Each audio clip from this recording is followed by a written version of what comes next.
Hello students, आप सभी का स्वागत है एक बार फिर से आपके अपने favourite YouTube channel that is magnet brains Hindi.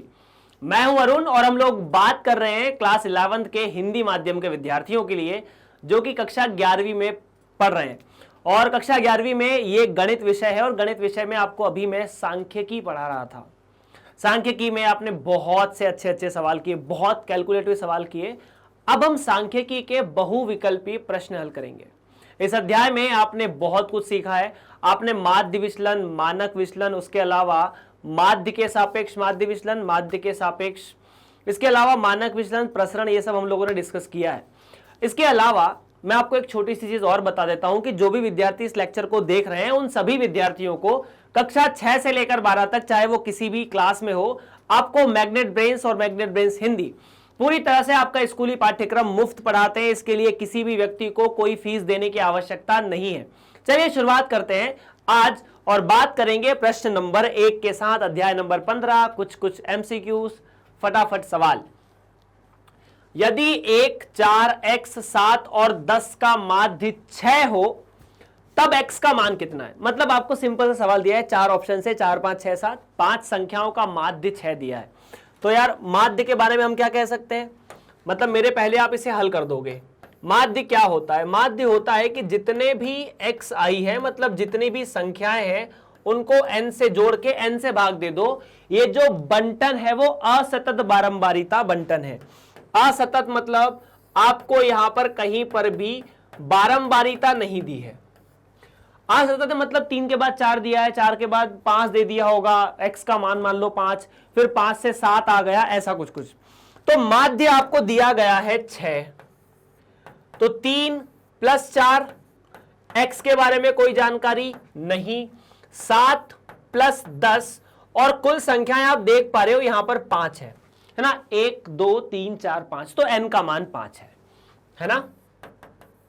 तो 5 को यहां गुणा किया तो 6 × 5 = 30, इनको जोड़ो, 3, 4, 7, 7 दूनी 14, 14 और 10 24, तो 24 + x, तो यहां से x का मान मिलता है 6। आपका सही जवाब ये होना चाहिए जो कि विकल्प नंबर ग 3 में है। तो x का मान 6 है, मतलब यहां x का मान मिसिंग था, माध्य का फॉर्मूला लगाना था, आंसर पाना था। बहुविकल्पी सवाल का पहला रूप। दूसरा, किसी समूह की संख्याओं का माध्य x है। यदि प्रत्येक संख्या को लैम्डा से गुणा कर दिया जाए तो नए समूह का माध्य कितना होगा। यहां पर एक छोटी सी टेबल मैंने आपको बनाई थी और उसका मतलब सीधा सीधा मान ऐसा है कि मान लीजिए आपके सामने कुछ आंकड़े हैं, ठीक है, कुछ आंकड़े हैं और आंकड़ों का माध्य आपके सामने x बार है ना। अगर आप आंकड़ों में, जैसे मान लीजिए आंकड़े आपके पास x1, x2 ऐसे लेकर xn है, इनका माध्य x बार है ना। तो अगर आपको बोले कि आपने x1 में कोई संख्या a बढ़ाई या घटाई है, उसी तरह वही काम x2 में भी किया है, मतलब सभी में या तो आप कोई एक संख्या बढ़ा रहे हैं या फिर एक संख्या घटा रहे हैं, तो इस केस में जो माध्य होना चाहिए वो नए वाले माध्य में भी यही चीज हो जाएगी, मतलब ± a हो जाएगा। यदि आप इस x1 में कोई लैम्डा संख्या का गुणा करेंगे या a का गुणा करेंगे, छोटा सा फॉर्मूला है, a का गुणा करोगे, अगर यहां पर भी a का गुणा करोगे, ऐसे लेकर xn में भी a का गुणा करोगे, तो इस केस में जो माध्य होगा वो हो जाएगा a × x बार। मतलब सवाल में यदि आप प्रत्येक संख्या को लैम्डा से गुणा कर दोगे तो माध्य हो जाएगा लैम्डा × पुराना माध्य, जो कि अगेन विकल्प नंबर 3 में है। So option number 3 is correct in this case again. सवाल नंबर 2 भी समाप्त। सिंपल सवाल है अभी तो यार। असतत प्रेक्षणों का माध्य कितना है। y1 + y2 मतलब y1, y2, yn, इन सभी का माध्य कितना होता है।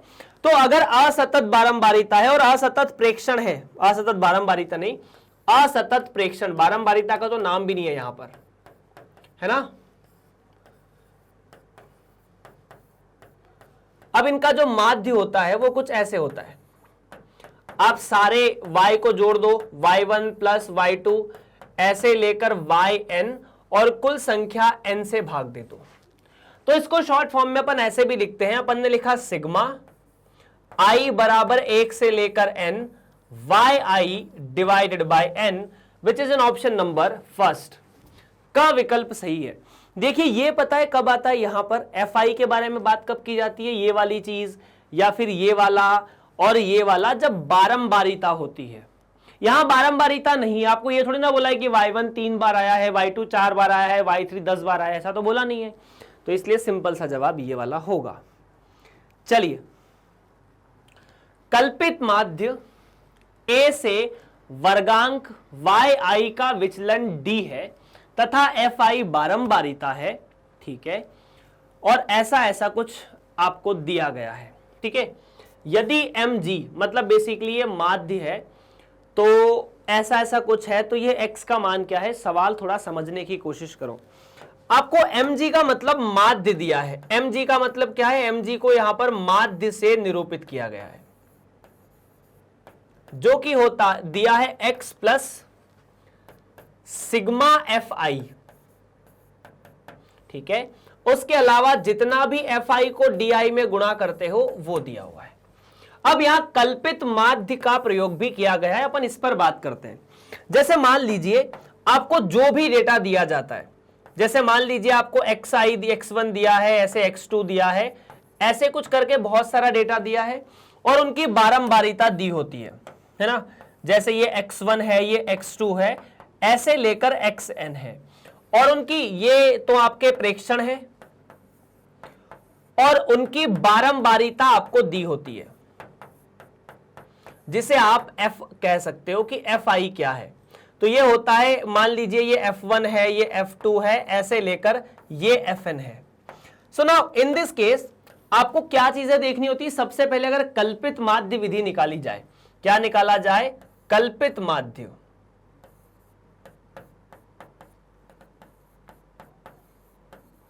मान लेते हैं प्रश्न के अनुसार a दिया है, तो फिर हम di निकालते हैं। di क्या होता है, di होगा कि हर xi में से आप माध्य को घटा दीजिए। हाँ, h के बारे में बात नहीं करी तो अपन नहीं करते हैं। ये करने के बाद हर fi का di में गुणा किया जाता है और उसका योग निकाल लिया जाता है, fi di, और यहां से आप fi का योग भी निकालते हैं। fi के योग को सामान्यतः n भी कहा जाता है, कुल कितनी फ्रीक्वेंसीज हैं। और अगर कल्पित माध्य विधि से आप माध्य निकालेंगे तो उसका सीधा सीधा सूत्र ये निकल के आता है, सबसे पहले ये a को जोड़ दो, किसमें, जितना भी fi di है उसको fi के योग से। अब अगर इन दोनों की तुलना करोगे तो x का मतलब क्या होना चाहिए, a होना चाहिए। साफ साफ बात है, x क्या होना चाहिए, a मतलब कल्पित माध्य।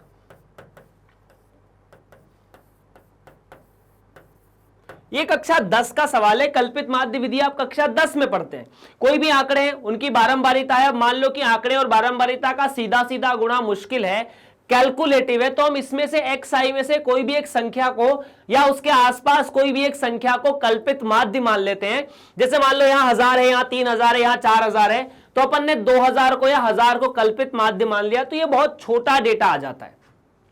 उसको अपन h से भाग भी देते हैं, जब h इन सभी में कुछ ना कुछ एक चीज गुणा हो जाती है तो, जैसे मान लो घटाने के बाद भी 10-10 सब में कॉमन आ रहा है, तो अपन ने 10 से भाग दे दिया, तो जो यहाँ 1000 2000 3000 था वो 1 2 3 बच जाता है ना। तो उससे फिर कैलकुलेशन f में सिंपल हो जाता है, इसीलिए कल्पित माध्य विधि का प्रयोग करते हैं। तो यहां से ऑप्शन नंबर 2 आना चाहिए कि ये कल्पित माध्य के बराबर है। प्रश्न में mg को माध्य लिखना चाहिए था, वो मिसिंग है, बाकी सब कुछ क्लियर है। प्रश्न नंबर 4 भी समाप्त। प्रश्न नंबर 5, किसी समूह के प्रेक्षणों का माध्य x बार है, यदि प्रत्येक प्रेक्षण को a से विभाजित किया जाए तथा इसके बाद 10 से बढ़ाया जाए तो नए समूह का माध्य कितना है। ठीक है, देखिए आपको एक माध्य दिया है किसी भी समूह का, पुराना माध्य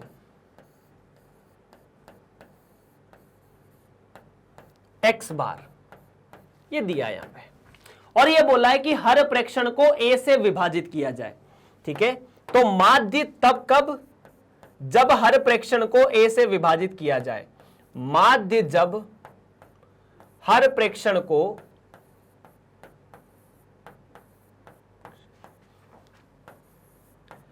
ए से विभाजित किया जाए। किससे?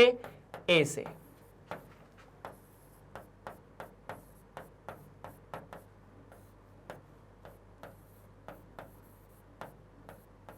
तो जब प्रत्येक प्रेक्षण को ए से विभाजित करते हैं तो माध्य को भी आप ए से विभाजित कर देते हैं। अपन ने 2 मिनट पहले ये कॉन्सेप्ट देखा है।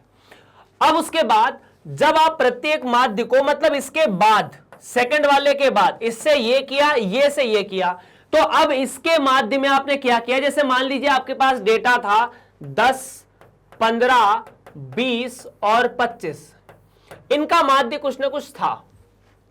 जैसे मान लीजिए इनका जो माध्य था वो x बार था। अब आपने प्रत्येक डेटा को 5 से विभाजित कर दिया, तो ये कितना होगा? अगर 5 से विभाजित करेंगे तो ये 2 हो जाएगा, 3 हो जाएगा, 4 हो जाएगा और 5 हो जाएगा। तो अब जो माध्य है वो भी x बार बटा 5 हो जाएगा। अब यदि आप चाहें कि मैं प्रत्येक डेटा में 10 जोड़ देता हूं तो ये कितना हो जाएगा? ये हो जाएगा 12, है ना, प्लस 10 करोगे तो ये 13, ये 14 और ये 15। तो अब जो माध्य होगा वो x बार बटा 5 प्लस 10 हो जाएगा। मतलब आपने इसमें जोड़ा है ना, तो इसके माध्य में 10 जोड़ देंगे। तो माध्य जब हर डेटा में या हर प्रेक्षण में 10 जोड़ा जाए, कितना? 10 जोड़ा जाए,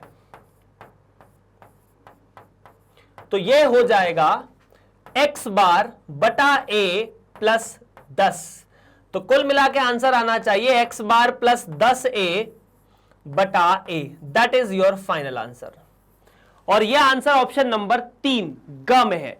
तो ग विकल्प यहां से सही होना चाहिए। That's it. कैलकुलेट मतलब भाई ये कुछ नहीं यार, आप सबसे पहले 5 से विभाजित करोगे तो सारे माध्य को 5 से विभाजित कर दो, फिर सब में 10 जोड़ोगे तो 10 जोड़ दो, 20 घटाओगे तो 20 घटा दो, 15 का गुणा करोगे तो 15 का गुणा कर दो। लेकिन इसी में अगली स्टेप में जो आता जाएगा उसी में अपन को ये सब करता रहना है। ऐसा नहीं कि इस माध्य में अपन 10 जोड़ दें। इसमें अकेले में 10 जोड़ने का मतलब है आपने ए से विभाजित नहीं किया है, पहले ए से विभाजित किया, बाद में 10 को जोड़ा। अगर अपन पहले 10 को जोड़ते तो x बार बटा 10 और साथ में फिर a का विभाजित होता, ये अलग कहानी है, ये उल्टी है। इसका जो ये जो आंसर है, ये आंसर है कि आपने पहले a से भाग दिया फिर 10 जोड़ा, और यहां पर पहले 10 जोड़ा बाद में a से भाग दिया। जैसे यहीं पर ये आपका आंसर, मतलब जो फाइनल डेटा बनता है वो बना 12, 13, 14, 15। 5 से विभाजित करने और 10 जोड़ने पर। अगर आप सीधा पहले 10 जोड़ते तो ये बनता 20, ये 25 और ये बनता 30 और ये 35, और फिर अगर 5 से विभाजित करते तो क्या आता? ये आता 4, 5, 6 और 7। अब देखो जब आपने पहले 5 से विभाजित करके 10 जोड़ा तो 12, 13, 14, 15 बना। लेकिन जब आपने पहले 10 से विभाजित करके 10 जोड़ के 5 से विभाजित किया तो 4, 5, 6, 7 बना। तो दोनों ऑपरेशंस अलग अलग हैं, इसीलिए आंसर जो अपना ग विकल्प है वो तो है, लेकिन ऑपरेशंस दोनों अलग अलग हैं। पहले जोड़ना बाद में गुणा करना है, पहले गुणा करना बाद में जोड़ना, दोनों अलग अलग है। प्रश्न नंबर 5 समाप्त। प्रश्न नंबर 6, यदि संख्याओं 27 plus x, 31 plus x, 89 plus x, 107 plus x और 156 प्लस एक्स का माध्य 82 है तो 130 plus x, 126 plus x, 167 plus x, 50 plus x और 1 प्लस एक्स का माध्य कितना है? ठीक है, सिंपल सवाल है। वैसे तो आपको यह बोला है प्रश्न में कि माध्य किसका 27 प्लस एक्स, 31 प्लस एक्स, 89, 107 और 57 प्लस एक्स का माध्य 82 है। तो क्या मैं लिख सकता हूं माध्य का सूत्र क्या होता है? माध्य तो यही होता है कि जितना भी आपके सामने डेटा दिया है उन सभी को जोड़कर टोटल संख्याओं से भाग दे दो। तो ये जो 82 है वो ऐसा हो जाएगा क्या कि 27 प्लस एक्स में हमने 31 प्लस एक्स किया, फिर 89 प्लस एक्स किया, उसके बाद 107 प्लस एक्स किया और 156 प्लस एक्स किया, और इसे भाग दे दिया आखिरी में किससे? आपने इसे भाग दे दिया आखिरी में 5 से। 5 से क्यों? क्योंकि 5 ही डेटा है, एक तो ये, दूसरा ये, तीसरा ये, चौथा ये और 5वां ये। ये 56 प्लस एक्स दो अलग अलग चीजें नहीं है। 27 प्लस एक्स एक संख्या है, ये दो अलग अलग संख्या नहीं है, जुड़ के एक बन चुकी है। तो देखो 5 से 5 को यहां गुणा किया तो 8 का 5 में गुणा किया तो 8 पंजे 40, मतलब 410 बराबर 7 और 1 8, 8 और 9 17, 17 और 7 23, 23 नहीं 24, 24 और 6 30, 0 हासिल के 3 बचे अपने पास, 2 और 3 5, 5 और 8 13, 13 और 0 13, 13 और 5 17, 17 और 3 21, जो 3 थे बचे 2, 2 के लिए सिर्फ 1 और 1 ये मिलके 2, 2 और 2 4 प्लस 5x, तो यार 410 बराबर 410 प्लस 5x। सो यहां से 5x का मान 0 आ जाएगा, इसका मतलब x बराबर 0 है। इस प्रश्न में x की आवश्यकता ही नहीं है। तो अगर आपको इन संख्याओं का माध्य निकालना है तो एक बात बताइए, आपको जो माध्य निकालना है वो ये निकालना है कि 130 में x जोड़ा, अब x तो 0 है तो 130 में x जोड़ा तो 130 प्लस 126 प्लस 68 प्लस 50 और साथ में 1 भाग दे दीजिए 5 से, क्योंकि जितना भी x है वो सारा का सारा हट गया, सब 0 के बराबर है, तो हमें इनका ही माध्य निकालना और कुछ नहीं करना है ना। 26 126 है, ये जोड़ के देखें, 0 और 6 6, 6 और 8 14, 14 के साथ 0 है 14 और 1 15 है ना, ये एक जो है वो जुड़ जाएगा, 1 हासिल का है। 3 और 2 5, 5 और 6 11, 5 और 5 10 है ना, और 6 16 और 1 17 हासिल बचे फिर से 1, 1 और 1 2 और 1 3, तो 375 डिवाइड बाय 5, तो ये आराम से आ जाना चाहिए 7 और 5, तो 75 आपका करेक्ट आंसर होना चाहिए, ऑप्शन नंबर का। तो ऐसे सवाल भी होते हैं, फालतू में x लिख दिया, सीधा सीधा बोल देते ना कि 27 प्लस 31 प्लस 89 प्लस 107 प्लस 56 का माध्य 82 है। x लिखने की जरूरत क्या थी, है क्यों, क्योंकि सवाल को बड़ा बनाना है, आपको कंफ्यूज करना है, आपको परेशान करना है, सवाल बनाने का काम यही है।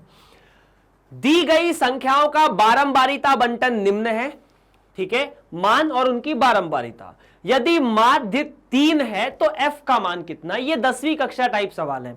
बहुविकल्पी सवालों में आपको 7वीं क्लास का कॉन्सेप्ट भी पूछा जा सकता है। अब आपको यहां पर बारंबारिता दी है और मान दिया गया है, मतलब ये असतत बारंबारिता बंटन है। असतत बारंबारिता बंटन क्यों, क्योंकि बारंबारिता दी है तो बारंबारिता बंटन होना चाहिए, फिर 1 के बाद 2 3 और 4, तो 1 और 2 के बीच के नंबर नहीं दिए, मतलब टूटी हुई चीज है, तो असतत बारंबारिता बंटन है।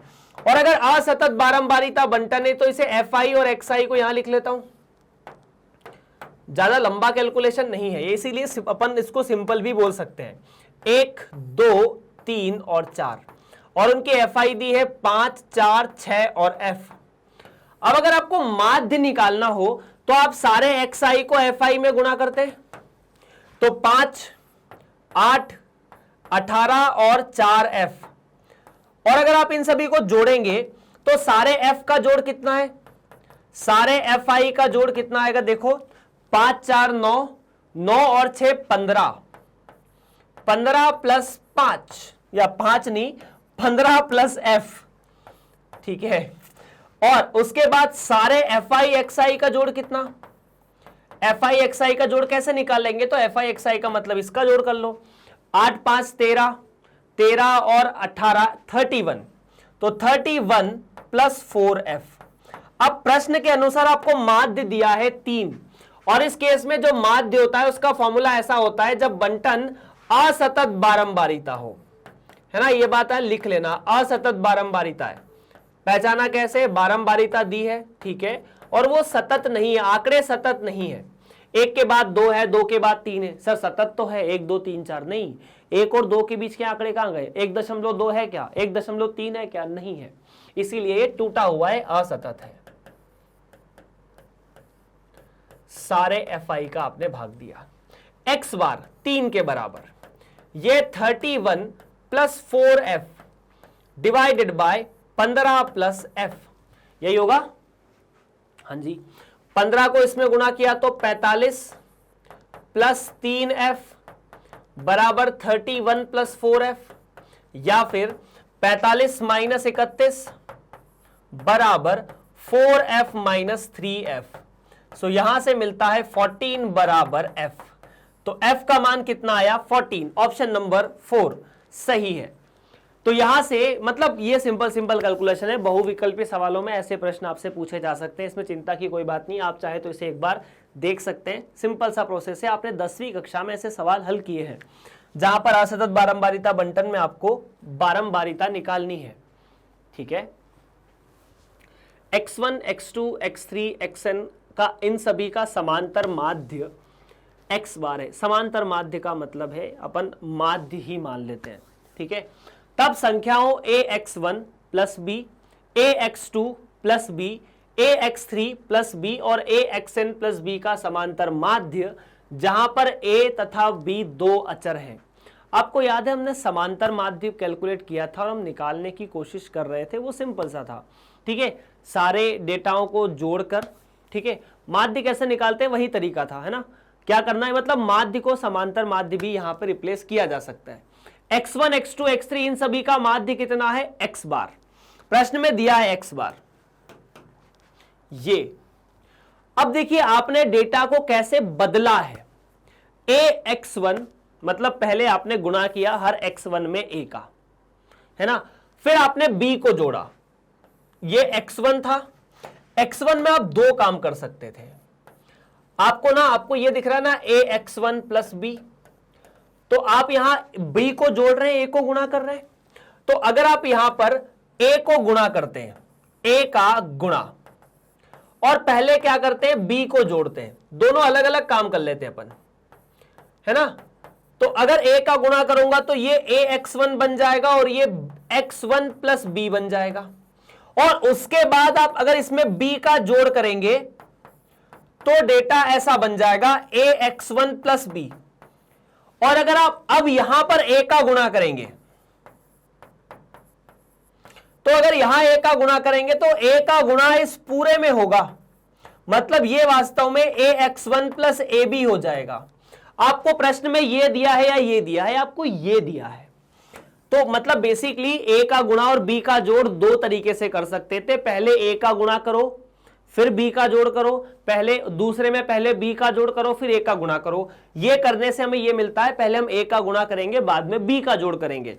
तो यदि प्रत्येक डेटा में, अब अगर अपन माध्य की बात करते हैं, हमें पता चल चुका है कि हमने ये प्रोसेस अप्लाई की है, पहले गुणा किया है a का। तो यदि माध्य पुराना x बार था तो a का गुणा करने से x बार में a गुणा हो जाएगा और b जोड़ने से माध्य में b जुड़ जाएगा, क्योंकि अगर आप सारे आंकड़ों में a का गुणा करें तो माध्य में भी a का गुणा हो जाएगा, सारे आंकड़ों में b जोड़े तो माध्य में भी b का जोड़ हो जाएगा, which is given in option number 4। ax bar plus b आपका यहां से सही जवाब है। आप देख सकते हैं, आप नोट कर सकते हैं। ओके, प्रश्न नंबर 9। अब प्रश्न नंबर 9 क्या है, इन संख्याओं का गुणोत्तर माध्य क्या होता है।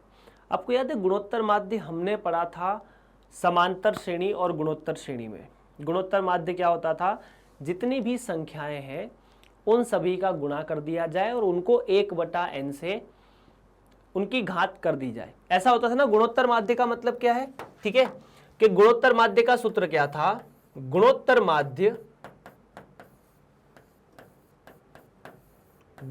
माध्य का सूत्र होता था कि यदि आपके पास x1 नाम की एक संख्या है, x2 नाम की संख्या है, x3 नाम की संख्या है, ऐसे xn नाम की संख्या है, सबको गुणा कर 1/n कर दो, यही गुणोत्तर माध्य था। तो अगर आपके सामने यहां पर 3 है, ठीक है, तो 3 साथ में 3 का वर्ग साथ में 3 की घात 3 ऐसे लेकर 3 की घात n किया आपने और साथ में 1/n कर दिया। अब आपको एक छोटी सी बात पता होगी कि यदि a की घात m और a की घात n गुणा हो रही है तो वो a की घात m प्लस n हो जाती है।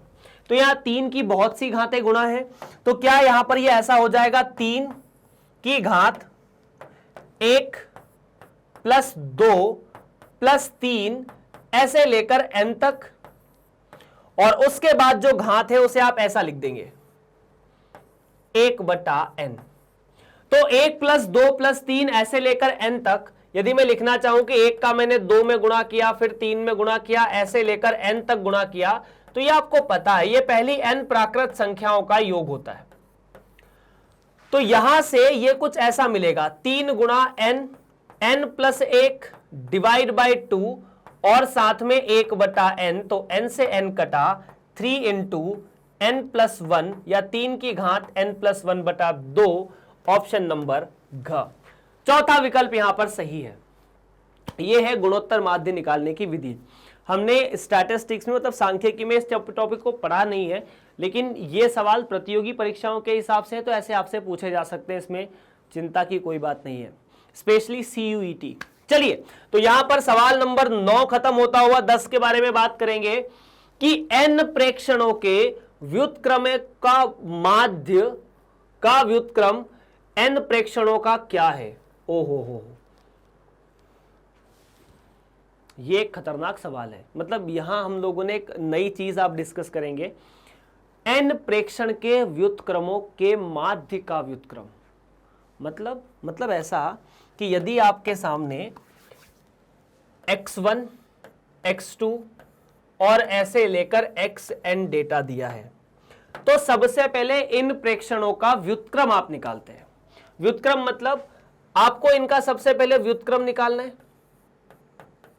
तो इनका व्युत्क्रम कैसे निकलेगा, इनका व्युत्क्रम 1 बटा x1, फिर 1 बटा x2, फिर 1 बटा x3, ऐसे लेकर 1 बटा xn।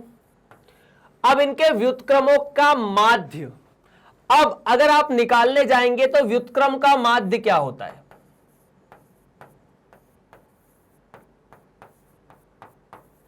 तो अगर व्युत्क्रम का माध्य निकालेंगे तो इन सभी डेटा को जोड़ दो, 1 बटा x1 प्लस 1 बटा x2 ऐसे लेकर 1 बटा xn, और इन सभी को जोड़ने के बाद आप फिर से n से भाग दे दीजिए। अब इतना करने के बाद फिर इसका व्युत्क्रम निकालिए, तो यह आ जाएगा, व्युत्क्रम करोगे तो n ऊपर चला जाएगा और 1 बटा x1 यहां पर, 1 बटा x2 यहां पर, ऐसे लेकर 1 बटा xn यहां पर।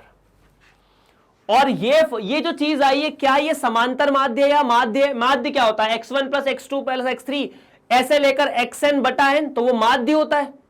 गुणोत्तर माध्य में क्या होता है, इन सभी का गुणा करके 1 बटा n घात कर देते हैं, जैसा पुराने सवाल में किया। तो ये क्या है फिर, ये कहलाता है हरात्मक माध्य। एक नई चीज है, आप लोगों को किताबों में नहीं पढ़ाई जाती, लेकिन कॉम्पिटिशन्स में इस पर सवाल पूछे जाते हैं, जेई वगैरह में तो पूछा जाता है, और बाकी मतलब CUET में क्या होगा पता नहीं।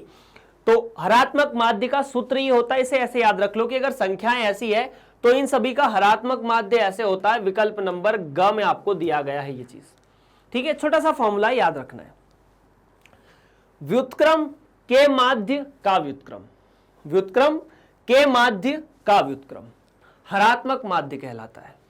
प्रश्न नंबर 10 यहां समाप्त हो जाता है। प्रश्न नंबर 11, यदि 0, 1, 2, 3 ऐसे लेकर 9 तक का मानक विचलन k है, तब 10, 11, 12 ऐसे लेकर 19 का मानक विचलन कितना है। मतलब आपने प्रश्न में पता है क्या किया है, प्रश्न में 0 को कर दिया है 10, ठीक है।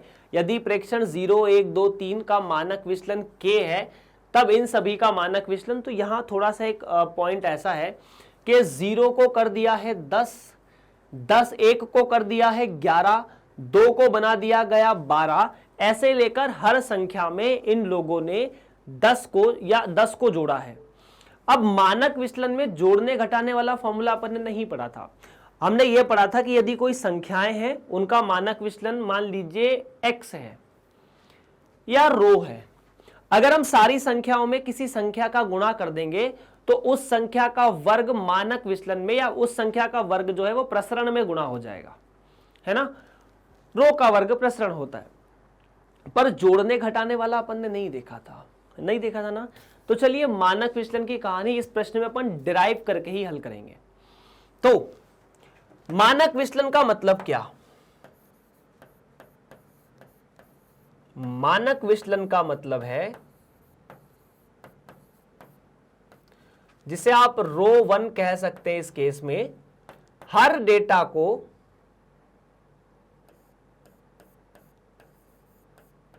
आप उसके माध्य में से घटाकर n से भाग दे दीजिए, यह प्रसरण आता है, और फिर इसका वर्गमूल ले लीजिए, यह मानक विचलन आता है। तो अगर ऐसा है तो सबसे पहले हमें इसके लिए माध्य निकालना पड़ेगा। तो नाउ इस केस में माध्य कितना, ठीक है, माध्य कितना, तो इस केस में जो माध्य है वो कुछ ऐसा होता है। चलो ठीक है, अपन इसको ना एक जनरल डिराइव वे में ही कर लेते हैं, बहुत अच्छा रहेगा आपके लिए। अच्छा एक बात बताइए, हमने वैसे इस चीज को डिस्कस किया है, यदि यहां नोट करने की कोशिश करना, यदि प्रत्येक डेटा में, प्रत्येक प्रेक्षण में ए का जोड़ किया जाए, आप क्या करेंगे, ए का जोड़ करेंगे। तो अगर आप ए का जोड़ करेंगे तो एक्स आई की जगह आप लिख सकते हैं एक्स आई प्लस ए, मतलब आपने क्या किया है, हर प्रेक्षण में जोड़ कर दिया है। तो एक्स आई की जगह एक्स आई प्लस ए लिखेंगे, और जो माध्य होगा, आपको पता है कि अगर मैं जोड़ता हूं ए को तो माध्य भी वही हो जाता है, कितना, एक्स बार प्लस ए, माध्य भी हो जाएगा। जब आप हर संख्या में ए जोड़ेंगे तो माध्य भी ए बन जाएगा।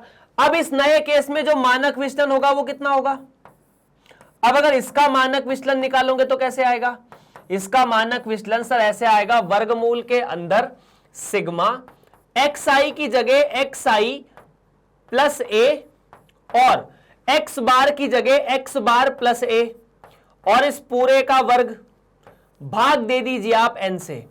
तो ए से ए गया, यहां पर फॉर्मूला कुछ ऐसा कि सिग्मा एक्स आई माइनस ए का वर्ग या एक्स आई माइनस एक्स बार का वर्ग और साथ में एन, ये ए से ए कट जाएगा, तो एक्स आई माइनस एक्स बार ही बचेगा, जो कि पुराना वाला फॉर्मूला है।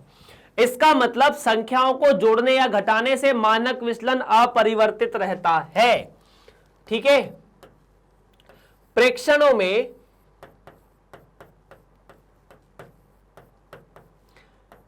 किसी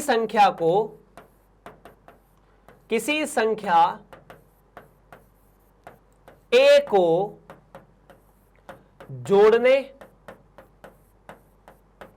या घटाने पर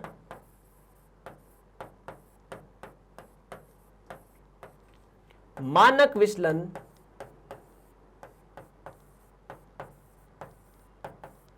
अपरिवर्तित रहता है।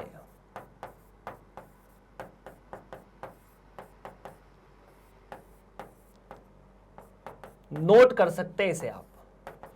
और अगर अपरिवर्तित रहता है तो पुराने वाले केस में यदि मानक विचलन के था, 0 में 10 जोड़ा वो 10 बना, 1 में 10 जोड़ा वो 11 बना, 2 में 10 जोड़ोगे 12 बनेगा, 3 में 10 जोड़ोगे 13 बनेगा, 9 में 10 जोड़ोगे 19 बनेगा। मतलब आपने हर प्रेक्षण में 10 का जोड़ किया तो मानक विचलन अपरिवर्तित रहेगा। तो इस केस में भी मानक विचलन के आना चाहिए। ऑप्शन नंबर का करेक्ट है फिर तो, है ना, ऑप्शन नंबर का सही है यार, क्योंकि मानक विचलन अपरिवर्तित रहेगा, आप इसको चेंज नहीं कर सकते। बात करते हैं अगले प्रश्न की तरफ। प्रथम n प्राकृत संख्याओं का प्रसरण कितना है। यहां माध्य नहीं पूछा है, क्या पूछा है, प्रसरण। हमने ये वाला सवाल एक बार हल जरूर किया था प्रश्नावली में, जब हम सांख्यिकी पढ़ रहे थे कि पहली n प्राकृत संख्याओं का प्रसरण कितना है। वो कैसे निकालते हैं, तो वो कुछ ऐसे निकालते हैं। प्रसरण का मतलब होता क्या है, प्रसरण जिसे रो का वर्ग कहा जाता है, वो होता है कि आपके पास जितनी भी संख्याएं उनको आपको इससे भाग देना है, मतलब संख्याओं से इसको भाग देना है। एक्स बार का मतलब माध्य है, एक्स आई का मतलब 1 2 3 4 5 6 है, यही है ना। एक्स बार का मतलब माध्य है, मतलब 1 प्लस 2 प्लस 3 ऐसे लेकर n प्राकृत संख्याओं का जोड़ डिवाइडेड बाय n। और एक्स आई का मतलब क्या होगा, 1 2 3 4 ऐसे लेकर n तक की प्राकृत संख्या है। तो सारी प्राकृत संख्याओं को n से, मतलब पहले तो माध्य निकाल लो और उसके बाद ऐसे हल करने की कोशिश करो। तो ये जो कैलकुलेशन है ना, आप यहां सबसे पहले a माइनस बी का वर्ग लगा दो। आपको जो प्रसरण निकालना है इसे याद रख लीजिए, काफी बढ़िया सवाल है। 1/n तो आपने यहां लिखा, आपने यहां पर a माइनस बी का वर्ग लगा दिया तो आपको यहां पर मिलेगा सिग्मा एक्स आई का वर्ग माइनस 2 सिग्मा एक्स आई एक्स बार प्लस सिग्मा एक्स बार का वर्ग, a माइनस बी का वर्ग वही है ना, a माइनस बी का वर्ग आप यहां पर लगा सकते हैं, a का वर्ग माइनस 2ab प्लस b का वर्ग। अच्छा ये x बार कितना आएगा उसे देखते हैं, है ना, पर x बार जो भी होगा एक अचर संख्या होगी, तो चलिए, है ना, अपन इसको ऐसे लिख लेते हैं एक बार, रो का वर्ग बराबर 1/n, ये हुआ सिग्मा एक्स आई का वर्ग माइनस 2x बार एक्स आई, क्योंकि x बार एक अचर संख्या है, आप इसे बाहर निकाल सकते हैं, यहां से भी x बार के वर्ग को बाहर निकाला तो सिग्मा 1 आपके सामने बच जाएगा। अब जो जो संख्या आपको पता है उनको लिख दीजिए, जो नहीं पता है मैं बता देता हूं। पहला x बार पहली n प्राकृत संख्याओं का योग तो n गुणा n प्लस 1/2 होता है, उसको अगर आपने n से भाग दे दिया तो x बार का मान तो आना चाहिए n प्लस 1/2, ठीक है। दूसरा एक्स आई का मान कितना, सिग्मा एक्स आई का मतलब है पहली n प्राकृत संख्याओं का योग, जो कि अपन लिख ही रहे हमेशा n गुणा n प्लस 1/2। दूसरा सिग्मा एक्स आई का वर्ग मतलब पहली n प्राकृत संख्याओं के वर्गों का योग, जो कि होता है n गुणा n प्लस 1 या साथ में 2n प्लस 1 डिवाइड बाय 6। आखिरी चीज सिग्मा 1 का मान बहुत प्यारा है, सिग्मा 1 का मतलब 1 का n बार जोड़ करोगे तो n आएगा। अब जो जो चीजें आपके पास है सब लिख दो, आंसर फिनिश है। रो का वर्ग बराबर 1/n, इसकी जगह तो n गुणा n प्लस 1 साथ में 2n प्लस 1/6 माइनस 2, एक्स बार की जगह n प्लस 1/2 और सिग्मा x की जगह n गुणा n प्लस 1/2 प्लस x बार का वर्ग मतलब n प्लस 1 का वर्ग, ठीक है, तो ये तो मिल जाएगा n प्लस 1/2 का वर्ग और साथ में यहां पर n आपको गुणा में मिल जाएगा। ये n इस n को और इस n को खत्म करेगा। तो कैलकुलेशन पॉइंट ऑफ व्यू से अपन थोड़ा सा इसको ऐसे लिख सकते हैं कि जो रो का वर्ग है यहां से n गया, क्या आप पूरे फॉर्मूले में से n प्लस 1 और n प्लस 1 को बाहर निकाल सकते हैं कॉमन के रूप में, और ये 2 से 2 गए, बिल्कुल गए, यहां से आप 2 को बाहर भी निकाल सकते हो। तो अगर आप n प्लस 2 को बाहर निकालते हो या n प्लस 1 डिवाइड बाई 2 को बाहर निकालते हो तो n तो पहले ही कट गया था, यहां पर बचेगा 2n प्लस 1/6, बात सही। यहां से n से n चला गया तो यहां पर बचेगा माइनस n प्लस 1 सिर्फ, क्योंकि 2 जा चुका है, और यहां बचेगा n plus 1/2 plus n plus 1/2। तो माइनस n प्लस 1 में से n प्लस 1/2 अगर जाते हैं तो आपके सामने रो का जो वर्ग है वो बचता है n प्लस 1 डिवाइड बाई 2, और यहां n की जगह यहां 6 की जगह 3 बचेगा, 2 बाहर ऑलरेडी जा चुके हैं। अच्छा, इन दोनों के कैलकुलेशन से क्या बचना चाहिए, 2n plus 1 divide by 3 minus n plus 1/2, यही है, ठीक है। लघुत्तम ले लो तो 2 दूनी 4 प्लस 2 3n माइनस 1, तो रो का जो वर्ग है वो फाइनली n प्लस 1/2 तो यहां पर है, और कैलकुलेशन लघुत्तम लेके करेंगे तो 2 का यहां गुणा किया 4 प्लस 2n, तो 4n plus 2 minus 3n minus 3, और ये जो 6 है ना इसका आप भाग दे दोगे मतलब 2 तिया 6, 2 में गुणा होकर 12 हो जाएगा। 4n में से 3n गए तो n, और 2 में से माइनस 3 गए तो 1, तो ये तो मिला n प्लस 1 और ये n माइनस 1/12। और अगर आप यहां पर a माइनस बी और a प्लस बी का सूत्र लगा दोगे तो n माइनस 1 गुणा n प्लस 1 हो जाना चाहिए a का वर्ग माइनस b का वर्ग मतलब n का वर्ग माइनस 1, है ना। सूत्र कौन सा लगाया, a प्लस बी गुणा a माइनस बी। तो ये तो मिला n का वर्ग बटा 12, तो आपका आंसर आना चाहिए n का वर्ग माइनस 1 बटा 12, क्योंकि ये हो जाएगा n का वर्ग minus 1 divide by 12, option number का।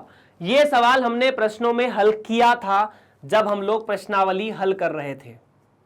आप इसे देख सकते हैं, समझ सकते हैं, कोई प्रॉब्लम हो तो पूछ भी सकते हैं कमेंट के माध्यम से। आगे बढ़ते हैं अगले प्रश्न की तरफ। प्रश्न नंबर 15 या 12 समाप्त है, तो 13 आएगा और कुछ ऐसा आएगा। यदि 20 प्रेक्षणों का 30 से विचलनों का बीजीय योग 20 है, तब प्रेक्षणों का माध्य कितना है। मतलब आपको यह बोला कि 20 प्रेक्षण थे, जैसे x1 था, ऐसे लेकर x2 था, ऐसे लेकर x20 था। इन सभी का आपने 30 से विचलन निकाला। मतलब x1 का 30 से विचलन निकालने का मतलब है कि सभी में से 30 को घटाया। तो x1 में से 30 का विचलन निकाला, ठीक है, x2 से भी 30 का विचलन निकाला, ऐसे लेकर x20 से भी 30 का विचलन निकाला, और उनका बीज गणितीय योग का मतलब कितना है। बीज गणितीय योग मतलब आपने ये नहीं देखा कि धनात्मक है कि ऋणात्मक है, तो ऋणात्मक को धनात्मक बनाओ। जब हम लोग माध्य विचलन निकालते थे तो हम लोग xi में से माध्य को घटाकर धनात्मक मान लेते थे, तो वो कुछ ना कुछ आता था। मैंने आपसे ये कहा था कि अगर आप xi में से x बार को घटाकर धनात्मक मान को ना लेकर सीधा सीधा जो ऋणात्मक है उसे ऋणात्मक और धनात्मक को धनात्मक लोगे तो मान 0 आएगा। मतलब माध्य के सापेक्ष जो बीजीय योग है, बीजगणितीय योग है, वो 0 आता है। इसीलिए उसको धनात्मक बनाने के लिए अपन मापांक लगाते हैं।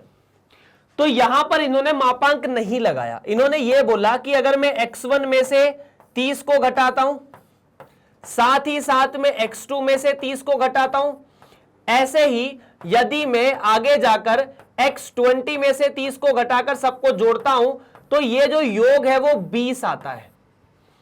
अब आपको सवाल में यह पूछा है कि इन सभी का माध्य कितना है। इन सभी का माध्य कैसे निकलेगा, तो माध्य निकालने का तरीका बड़ा सिंपल है।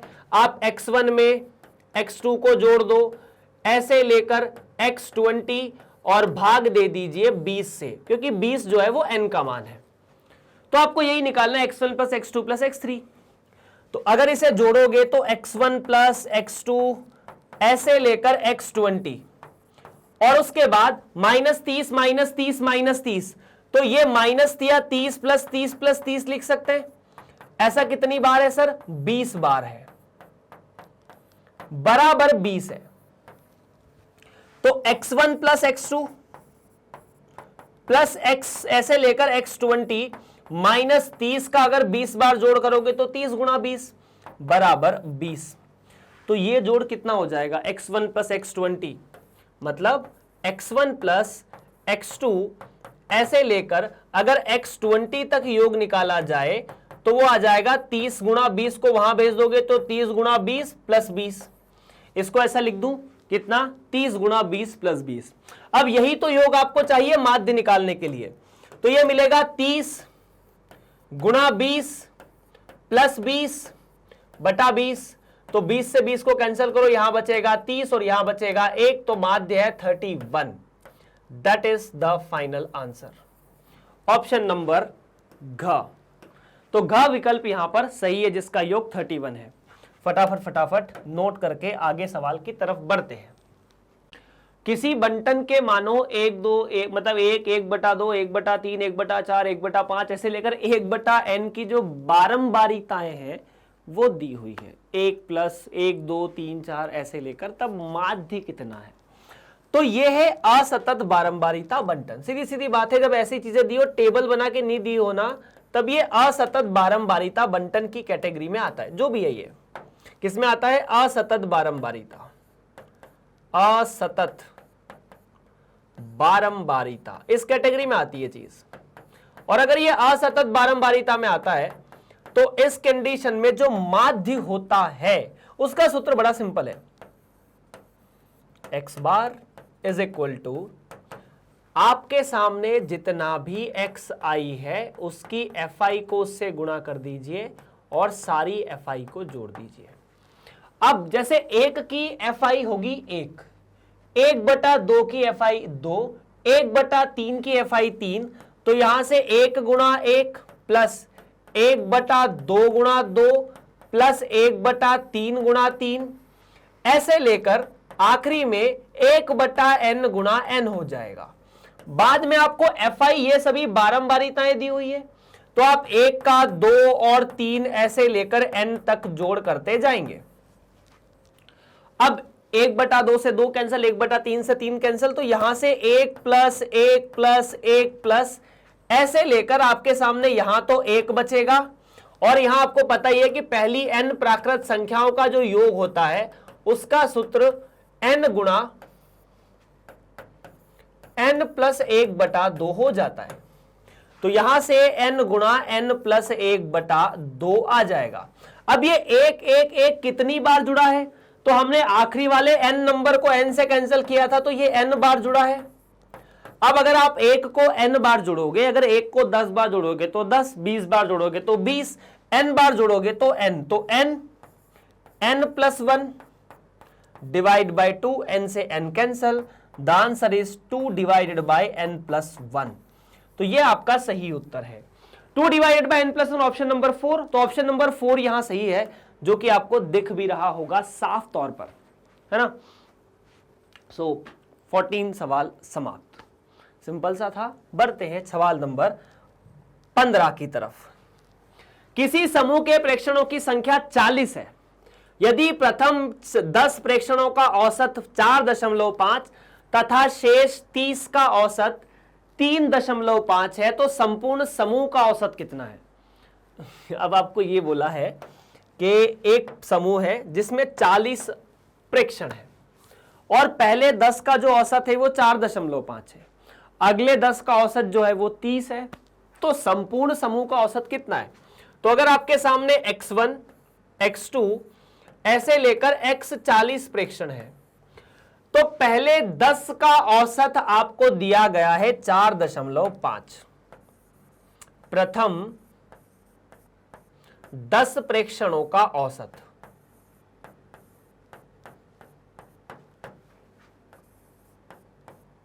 औसत मतलब माध्य, औसत मतलब क्या होता है, माध्य।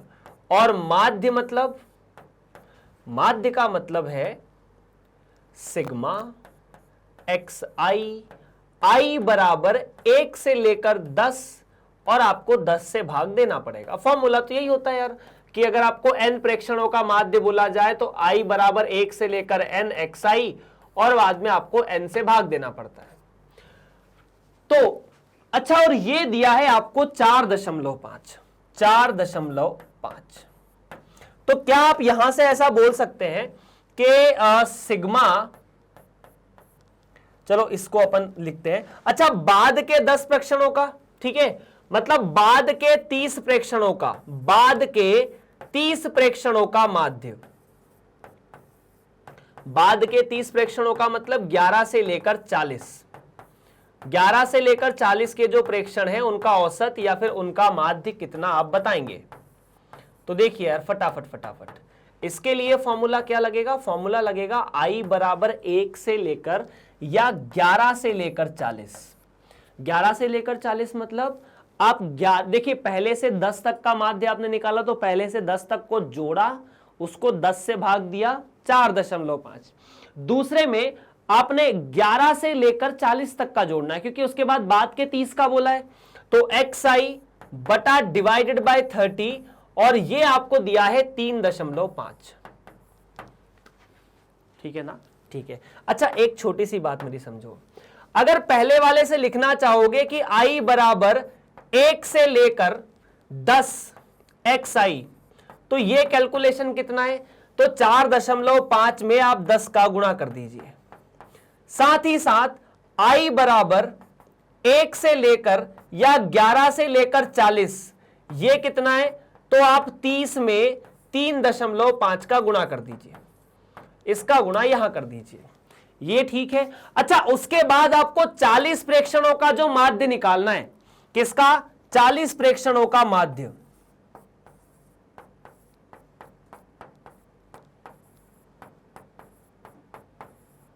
तो ये कठिन थोड़ी ना है, आप x1 में x2 को जोड़िए, ऐसे लेकर x 10 तक जाइए, इसका मतलब क्या है ये, और उसके बाद x 10 से या x 11 से x 12 और आखिरी में x 40 तक जाइए और अंतिम में भाग दे दीजिए 40 से।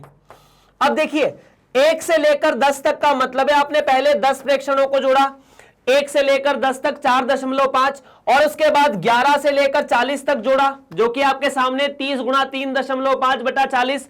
तो आपका answer 4.5 into 10 plus 30 into 3.5 divide by 40 होना चाहिए। अब 10 से 10 को कैंसिल करोगे, यहां का 0 और यहां का 0 कैंसिल, 4.5 और 3 गुणा 3.5, आपका आंसर यही है 4.5 प्लस 3 गुणा 3.5 10.5 बटा 4, तो 15 है ना, तो 15 बटा 4 आपका आंसर आना चाहिए। 15 बटा 4 मतलब 3.75, 15 बटा 4 ऑप्शन नंबर ख में है, ये करेक्ट भी है ना। मतलब कुछ नहीं, देखो आपको 1 से लेके 40 तक की संख्या दी है, अब आपने ये निकाला कि 1 से लेके 10 तक का योग और 11 से लेकर 40 तक का योग निकल गया, तो फिर आप सबका योग करके n से भाग देंगे तो आपके सामने क्या मिल जाएगा, कुल माध्य मिल जाएगा। सिंपल सा सवाल है, बड़ा सरल है, बस आपको यहां से प्रश्न नंबर 15 को हल करने के बाद आगे बढ़ना है, कदम बढ़ाए जाओ 16वें प्रश्न की तरफ। एक छात्र 3 विषयों में 75%, 80% और 85% अंक प्राप्त करता है।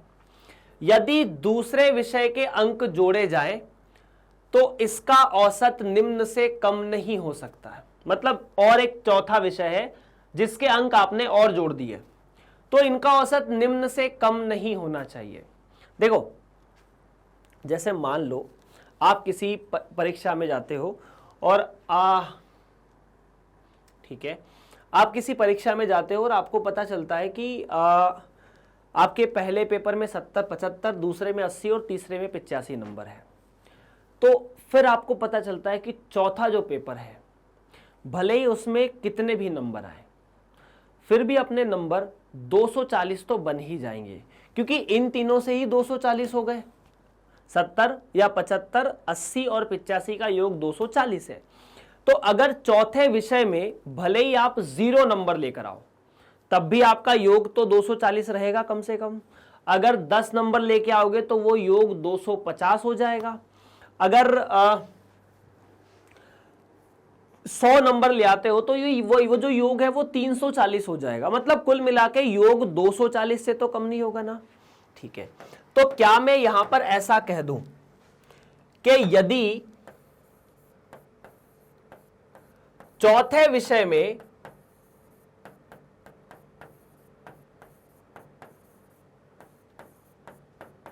शून्य आए, कुछ नहीं आए, कितना आए, शून्य आए, तो औसत कितना हो सकता है, औसत मतलब माध्य, औसत कितना होगा, तो औसत इस केस में 75% प्लस 80% प्लस 85% प्लस 0/4 हो जाएगा, क्योंकि विषय तो 4 हो गए ना।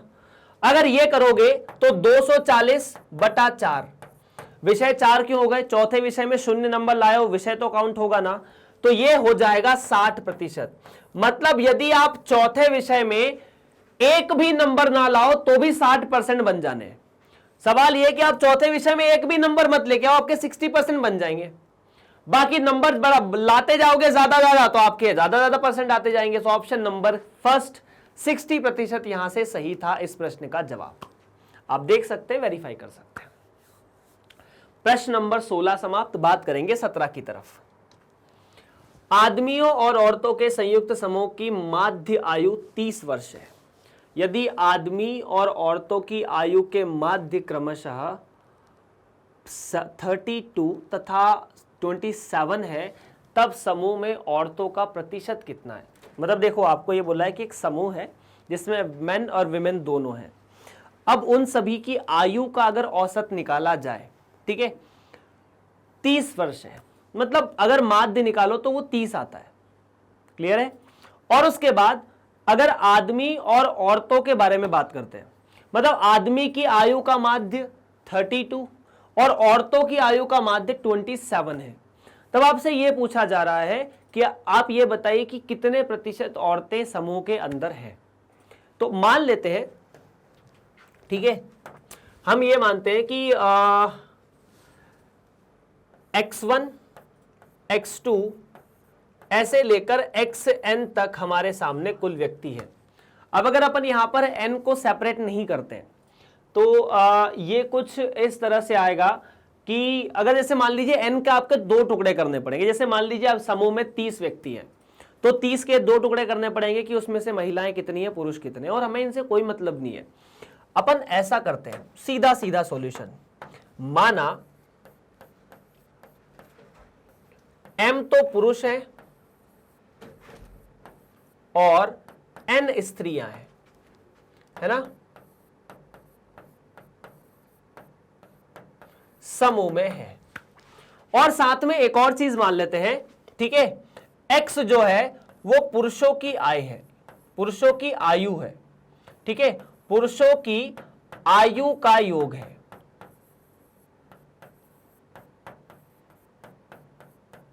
ठीक है, और y जो है वो महिलाओं की आयु का योग या स्त्रियों की आयु का योग है।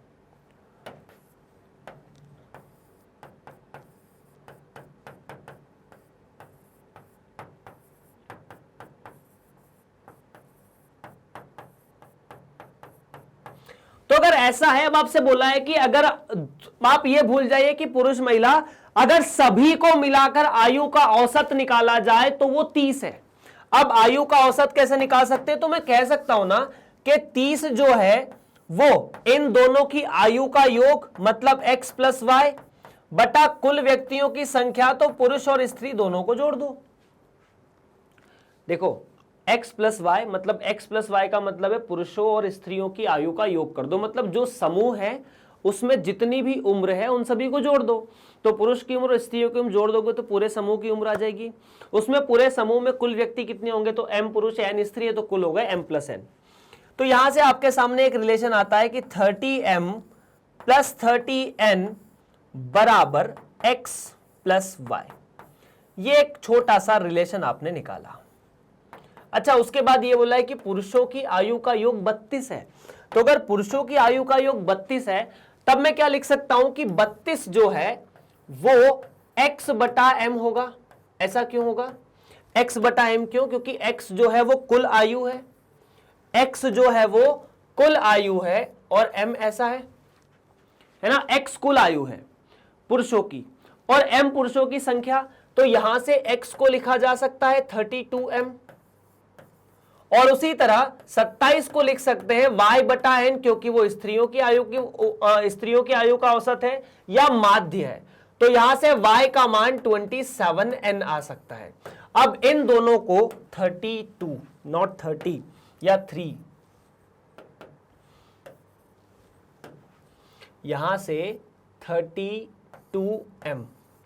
ओके, सो क्या मैं यहां से कह दूं कि इस प्रश्न में अगर मैं x और y की जगह ये चीजें रख देता हूं, ठीक है, इसे आप दो समीकरण कह सकते हैं। तो 1 और 2 से क्या आप लिख सकते हैं कि 30m प्लस 30n बराबर 32m प्लस 27n। और अगर ऐसा होता है तो 27 को यहां ले आओ, 32 को वहां पहुंचा दो या 30 को वहां पहुंचा दो। तो क्या मैं लिख सकता हूं 3n बराबर 2m, 3n बराबर 2m। ऐसा क्यों, क्योंकि m को वहां पहुंचाया तो 32 में से 30 2 और 30 में से 27 3। या फिर मैं लिख सकता हूं m बटा n बराबर 3 बटा 2, मतलब समूह में पुरुष और स्त्रियों की संख्या जो है उसका अनुपात 3 बटा 2 है। अब आपको स्त्रियों की प्रतिशत निकालना है कि स्त्रियां कितने प्रतिशत है। तो जवाब 20% नहीं होगा, 20% आपका जवाब नहीं है, ठीक है। तो देखो पुरुष 3 है तो स्त्रियां 2 है, अगर पुरुष 6 है तो स्त्रियां 4 होगी, अगर पुरुष 300 है तो स्त्रियां 200 होगी। तो अपन मान लेते हैं प्रतिशत निकालने के लिए कि माना 3 पुरुष है और 2 स्त्रियां हैं,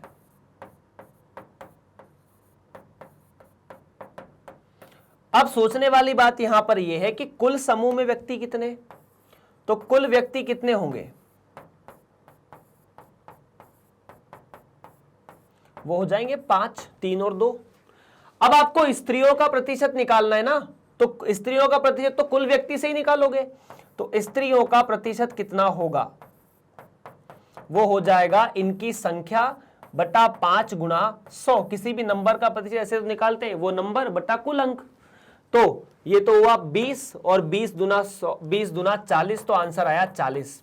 तो यहां से विकल्प नंबर ख में आंसर नंबर 40 सही जवाब है, मतलब इसका जो आंसर है वो 40 है। इसको ऐसे भी देख सकते हो यार, अगर आपको n का प्रतिशत निकालना है, m बटा n में n का प्रतिशत निकालना अगर है ना, इस चीज को नोट कर सकते हो कि यदि आपको m बटा n में n का प्रतिशत निकालना है, इसका आंसर कुछ ऐसे भी हो सकता है। तो m बटा n में n का प्रतिशत निकालने के लिए आपको कुछ नहीं करना, 1 बटा 1 प्लस m बटा n गुणा 100, ये भी आंसर हो सकता है। ठीक है, तो m प्लस n की 3 बटा 2 रखोगे तो 5 और 2 ऊपर चला जाएगा। अगर यहां m का प्रतिशत निकालना है तो इसे mn बटा m कर देना, अगर m का प्रतिशत निकालना है तो इसे n बटा m कर देना, और कुछ नहीं है। क्लियर है? तो ये प्रश्न यहां से समाप्त हो जाता है, 40 यहां से भी जवाब आ जाएगा। प्रश्न नंबर 27 या 17 समाप्त। 18 के बारे में बात करते हैं। किसी समूह की 50 संख्याओं का समांतर माध्य 38 है। यदि समूह की दो संख्याएं 55 और 45 हटा दी जाए तो शेष समूह का समांतर माध्य कितना है। तो समूह के अंदर संख्याएं कितनी है, 50 है, और उन सभी का माध्य जो है वो 38 है ना। संख्याएं कितनी है, जिसे आप n कहते हो, तो संख्याएं यहां पर n का मान 50 होगा, और इन सभी का माध्य आप इसे 38 कह सकते हैं। Okay, so fine. एक छोटी सी बात यहां पर देखने की कोशिश करो, 50 संख्याओं का माध्य 38 है, तो अगर इन संख्याओं को माना कि ये संख्याएं x1, x2, x3 है, माना x1, x2 ऐसे लेकर x48 ये संख्याएं, और 50वीं जो संख्या है वो 55 और 45 है। ये 50 संख्या हो गई क्या टोटल, एक बार चेक करो, हो गई ना 50, 48 तो ये और 2 है 50। अब इन सभी का जो माध्य निकलेगा वो कैसे निकलेगा, तो माध्य जो निकलेगा वो ऐसे निकलेगा, किसका, 50 संख्याओं का निकाल रहा हूं अभी मैं।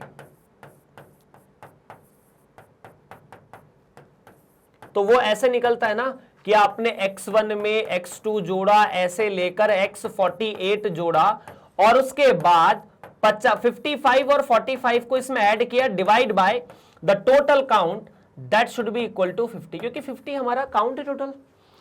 ये तो 38 दिया है, तो 38 बराबर 50 को यहां गुणा कर सकते हैं जो उधर डिवाइड में है, तो यहां से xi, या फिर इसे रहने ही देते हैं, x1 प्लस x2 ऐसे लेकर 48, और ये हो जाता है 90 या 100 सीधा सीधा, है ना। तो 38 का 50 में गुणा करेंगे तो 38 का 100 में गुणा करोगे तो 3800, 50 में गुणा करोगे तो 3800 का आधा मतलब 1900, और 1900 में से वो 100 घटा दोगे तो ये x1 प्लस x2 ऐसे लेकर x48 का योग आ जाएगा, जो कि हो जाएगा 1800, सीधा सीधा यार, है ना। ये कितना आ जाएगा, 1800 आ जाएगा, 1900 में से चले गए 100। अब आपको शेष संख्याओं का माध्य निकालना है।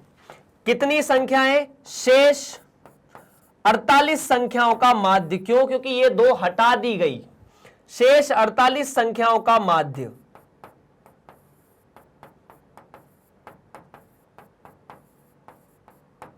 तो वो ऐसा है कि आप x1 में x2 जोड़ दीजिए, ऐसे लेकर x48 तक, और डिवाइड कर दीजिए 48 का, और ये भाई साहब तो 1800 के बराबर है, और 48 से आपने भाग दे दिया है ना, बस और कुछ नहीं, यही आपका आंसर है।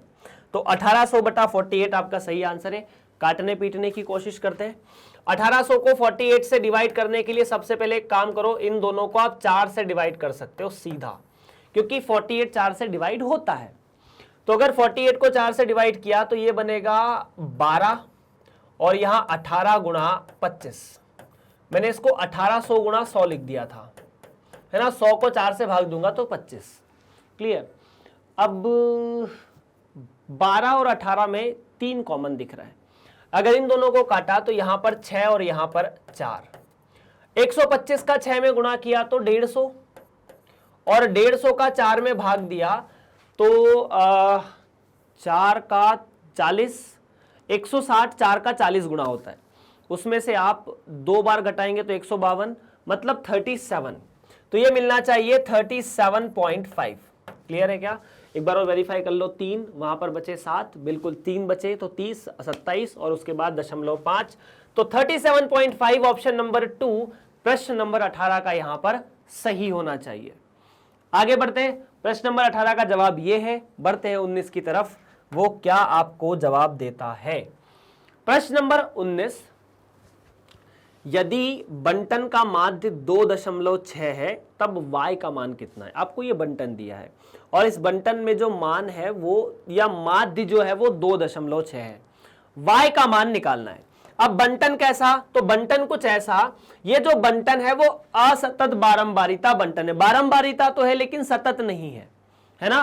बारंबारिता तो है लेकिन असतत बारंबारिता है, असतत बारंबारिता।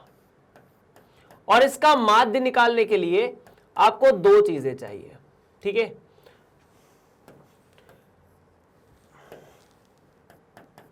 और अगर इस केस में आप माध्य निकालते हैं तो माध्य का सूत्र ऐसा होता है कि आप जितने भी xi हैं उन सभी को fi से गुणा कर दीजिए और उसके बाद जितने भी fi हैं उन सभी को जोड़ दीजिए। तो 1 बाय 1 छोटे छोटे काम अपन कर लेते हैं। पहला, जितने भी fi हैं उनको जोड़ लेते हैं। कैसे जोड़ेंगे?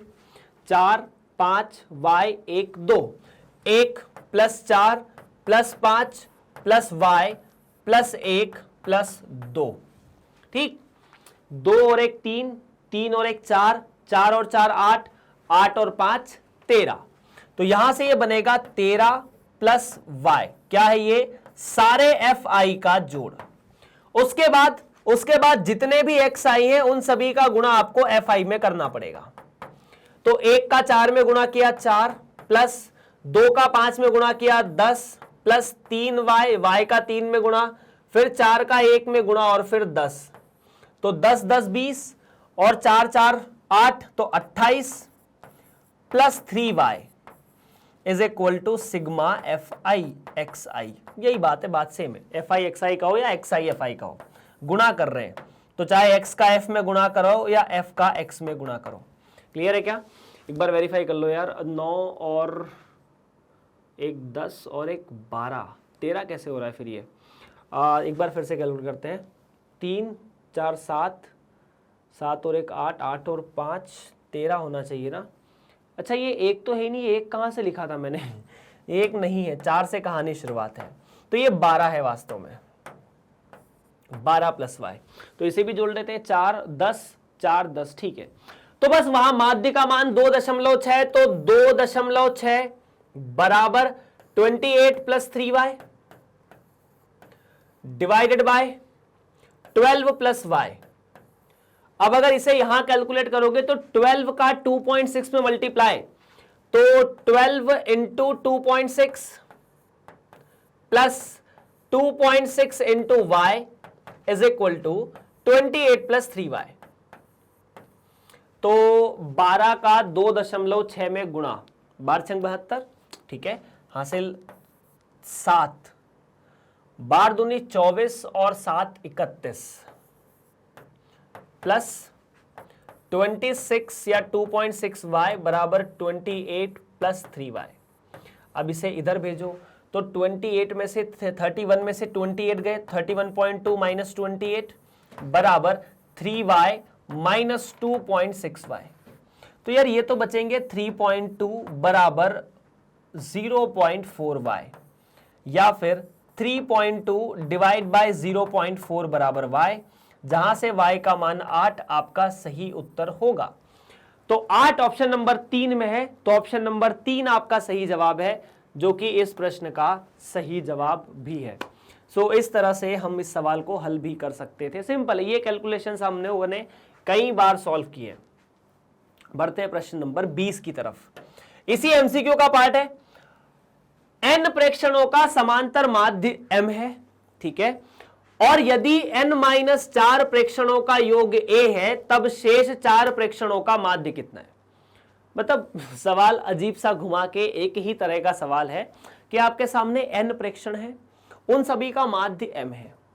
अब उसमें से 4 प्रेक्षण हटा दो, बाकी के जो प्रेक्षण बचे तो n में से 4 हटाए तो कितने बचे, n-4, उन सभी का योग a है, तो बाकी के शेष प्रेक्षणों का योग कितना होगा। इतना क्लियर है। तो देखिए n प्रेक्षणों का समांतर माध्य m है, तो मान लेते हैं अपने जो प्रेक्षण है पहले उनको अपन डिसाइड कर लेते हैं कौन कौन से हैं। तो लेट्स डिसाइड प्रेक्षण x1 x2 x3 है ना, x1 x2 ऐसे लेकर xn कुल प्रेक्षण है, और इन प्रेक्षणों का माध्य m दिया है। तो इनका जब आप माध्य निकालने जाएंगे तो माध्य निकालने के लिए आप क्या लिखेंगे कि इन सभी का योग कर दो, x1 प्लस x2 प्लस ऐसे लेकर xn का योग डिवाइड बाय n m के बराबर होना चाहिए। तो एक छोटा सा रिलेशन आपको यहां से मिल जाता है कि अगर मैं x1 को x2 में जोड़ूं और सीधा xn में जोड़ता हूं तो ये n गुणा m आ जाता है। क्लियर है, ये पहला। दूसरा रिलेशन n-4 प्रेक्षणों का योग जो है वो a है। तो अपन ने क्या किया, हमने 4 प्रेक्षणों को हटा दिया। मान लीजिए x1 है, x2, x3 और x4, इन चारों को आपने इस डेटा में से हटा दिया। तो n-4 प्रेक्षण कौन कौन से बचे, n-4 प्रेक्षण है जो कि है x5 से कहानी शुरू होगी प्लस x6 ऐसे लेकर आखिरी तक xn तक, इन सभी का योग a के बराबर है। तो आपको इन चारों का माध्य निकालना है। तो इसी में अगर आप इसे ध्यान से देखोगे तो चूंकि आपको ये दिख रहा होगा कि अगर मैं x1 में x2 को, x3 को, x4 को जोड़ता हूं, ये तो वो 4 प्रेक्षण हुए जो कि हमने हटा दिए वहां से।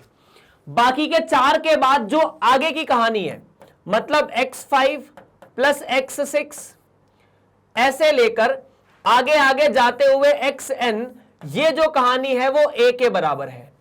तो यार ये तो नहीं पता x1 plus x2 plus x3 ये कितने, प्लस नहीं, ये a के बराबर नहीं, ये m गुणा n के बराबर है ना, n m के बराबर है। टोटल प्रेक्षणों का योग तो ऐसा था, कैलकुलेट कर लो फटाफट। तो ये n m हो जाएगा और ये हो जाएगा प्लस a बराबर n m।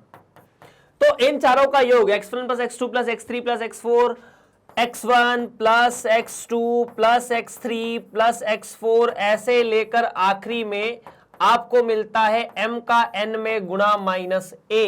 इन चारों का योग इतना है, तो इनका माध्य कितना होगा, माध्य के लिए इनको 4 से भाग दे दो और कुछ नहीं।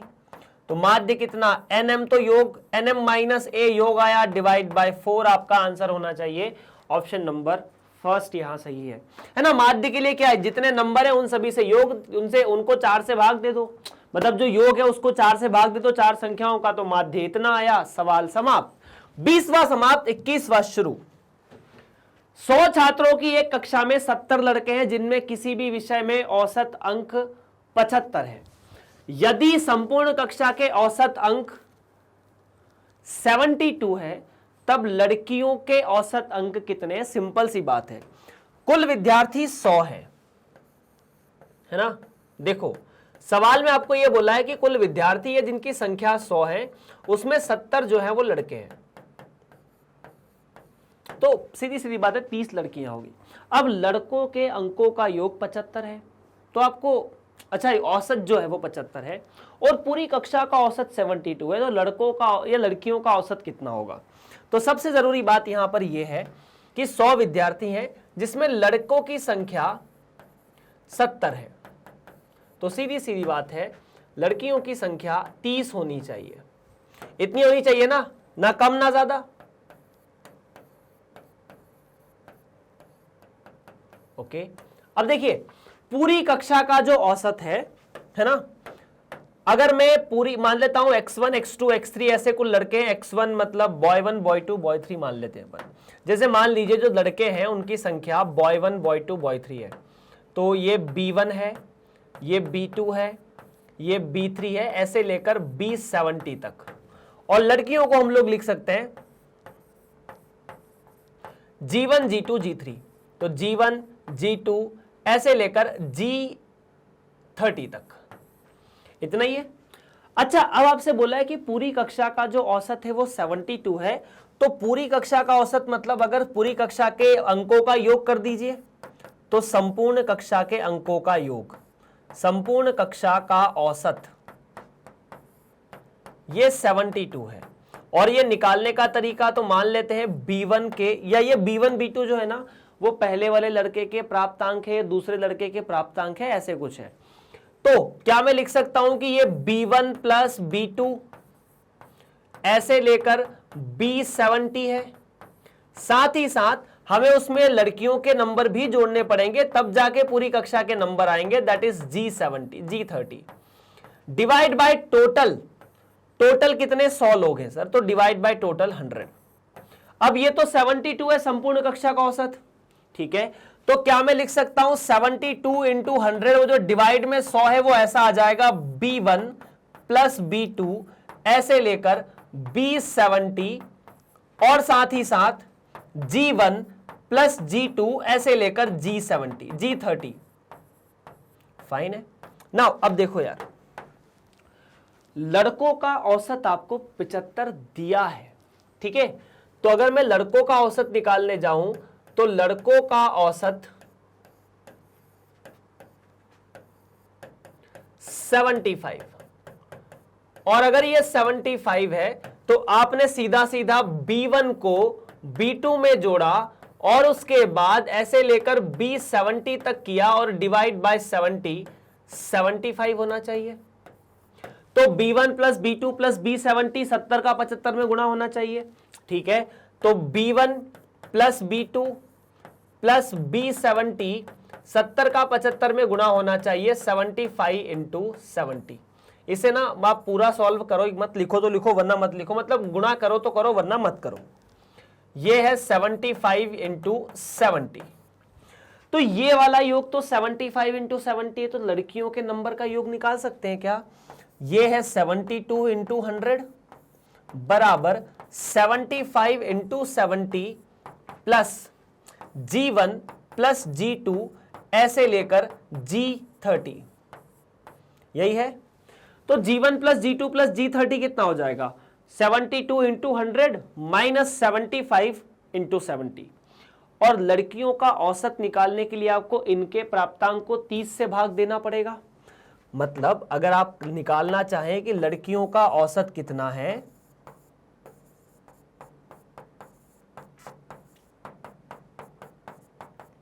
तो क्या किया, G1 G2 G3 G30 का योग कितना है? 72 इंटू 100 माइनस 75 इंटू 70, और आपको टोटल लड़कियों से भाग देना पड़ेगा जिनकी संख्या 30 है। यहां पर 100 है, मैंने 30 लिख दिया था, डिवाइड बाय 30। 30 से भाग दे दो, 30 से भाग दोगे तो ये 0 से ये 0 कैंसिल, ये 0 से ये 0 कैंसिल, तो आपके सामने यहां पर बचेगा 72 इंटू 10 माइनस 75 गुणा 7 बटा 30। 3 को 72 से काटोगे तो 24, 24 का 10 में गुणा 240, और 25 को 3 से काटोगे तो 75 को 3 से काटोगे तो 25, 25 का 7 में गुणा तो 175, और ये बचता है 40 और 25 65। सो 65 शुड बी द आंसर। है क्या ऑप्शन में? बिल्कुल, ऑप्शन नंबर ख हमारा सही जवाब यहां पर होना चाहिए। प्रश्न नंबर 21, इसमें चिंता की कोई बात नहीं है, कैलकुलेशन जो है वो वैसे ही है जैसे हमने माध्य के पहले सवाल किए हुए हैं। आप इसे चाहें तो एक बार पूरा देख सकते हैं, सवाल यहीं पर समाप्त होता है। बात करेंगे प्रश्न नंबर 22 की तरफ। 100 पदों का माध्य 49 है। बाद में यह पाया गया कि 3 पद जो कि 60, 70, 80 होना चाहिए, गलती से क्रमशः 40, 20 और 50 ले ली गए हैं। सही माध्य कितना है? तो बड़ा सिंपल काम है यार, बहुत कुछ नहीं करना आपको, मैं बता रहा हूं। इसमें ना एक फॉर्मूला होता है वैसे, कि अगर नया माध्य आपके सामने निकालना है, नया माध्य वो कैसे निकलेगा, है ना? तो एक छोटी सी ट्रिक है। ट्रिक क्या है? पुराना माध्य, हाँ फॉर्मूला भी है, उसे डिराइव भी कर सकते हैं। पुराना माध्य, हाँ उसमें आपको मतलब एक चीज जोड़नी होगी, क्या? xi माइनस yi बटा n। अब ये xi माइनस yi बटा n क्या है, मैं ये बताता हूं। xi तो है पुरानी संख्या, xi जो है वो पुरानी संख्या है,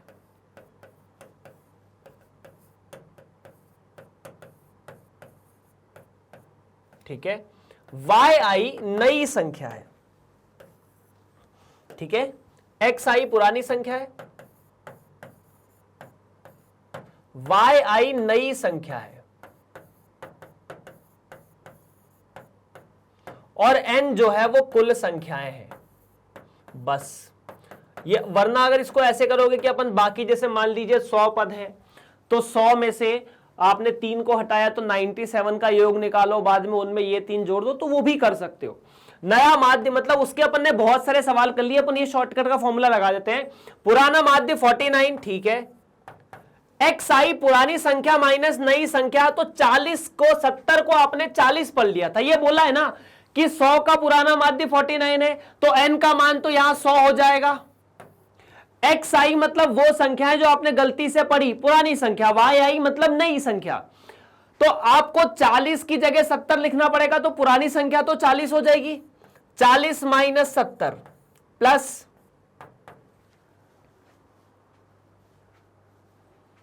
इतना क्लियर है? आपने क्या किया? अच्छा रुको रुको रुको, उल्टा करना है यहां पे ना, इसे yi माइनस xi कर देना। हमें बेसिकली इस फॉर्मूले में वहां लगानी होती है चीजें, yi माइनस xi करना है ना। 70 माइनस 40, बेसिकली इस फॉर्मूले में क्या होता है, पुराना माध्य नए माध्य के रूप में लिखते हैं, तो xi माइनस y होता है। नया माध्य लिख रहे हैं तो yi माइनस xi। 20, अच्छा 60 माइनस 40 है, पहला पद 60 है, उसके बाद 40 है, तो 60 माइनस 40। उसके बाद 70 की जगह 20 लिखना था, मतलब 20 की जगह आपको 70 लिखना था, तो 70 माइनस 20 प्लस क्या, प्लस 80 माइनस 50 डिवाइड बाय 100। अब देखो इसको ऐसे भी समझ सकते हो यार, कि जो 40 था उसको हटा के 60 लिखना है, तो योग में से 40 को हटा के 60 लिख दो, तो 60 लिखा, 40 हटा दिया। फिर योग में से 20 की जगह 70 लिखना चाहिए था, तो 20 70 को लिखा, 20 को हटा दिया, 50 को हटाया, 80 को लिखा, डिवाइड बाय 100, सीधा सीधा माध्य आ जाएगा। तो 49 plus 60 minus 40 20 plus 50 plus 30 divide by 100, तो 20 प्लस 50 प्लस 30 तो 100 होते हैं, तो 49, यहां पर भी 100, यहां पर भी 100, तो जवाब कितना मिला? 49 प्लस 1 दैट इज 50। तो आपका आंसर यहां पर कितना आना चाहिए? नया माध्य 50 और पुराना माध्य 49। मतलब संख्याएं बड़ी तो माध्य बड़ा, संख्याएं कम होगी तो माध्य कम होगा, संख्याएं शून्य होगी तो माध्य शून्य होगा। चलिए तो अगला 23वां नंबर, 5 संख्याओं का माध्य 18 है। यदि एक संख्या को निकाल दिया जाए तो माध्य 16 रह जाता है, निकाली गई संख्या कौन सी है? तो मान लेते हैं 5 संख्या जो है वो 18 है, तो 5 संख्याओं का माध्य अपन ने पांचों संख्याएं x2, x3, x4 और x5 मान ली है। ये 5 संख्याएं हैं और उनको अगर माध्य निकालोगे तो ये 18 के बराबर है। मतलब अगर x1 को x2 में जोड़ूं, फिर x3 में जोड़ूं, ऐसे x4 और x5 में जोड़ता हूं, तो ये 18 पंजे 90 आ जाता है। ऐसा कुछ।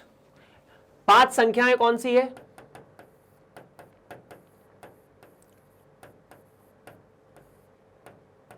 ये x1, x2, x3, x4 और x5 है। ओके, सो अगर 5 संख्या ऐसी है तो उसके बाद अपन क्या करते हैं, आपको ये बोला कि एक संख्या निकाल दी, तो मान लीजिए आपने x5 को निकाल दिया, तो अब 4 संख्याएं बच गई, x1 plus x2 plus x3 plus x4 divide by 4, और ये 16 के बराबर इनका माध्य है।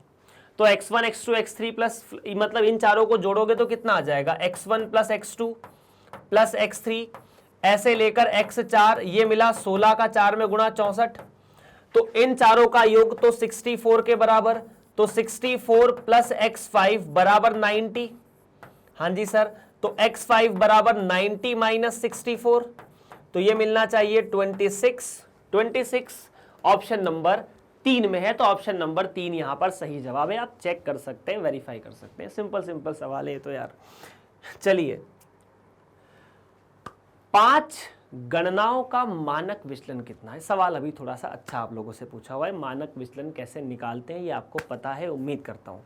मानक विचलन कैसे निकलेगा, तो मानक विचलन निकलेगा प्रसरण से।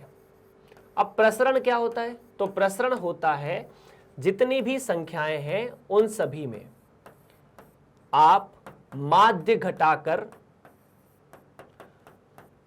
वर्ग करके जोड़ दीजिए और उसके बाद n से भाग दे दीजिए।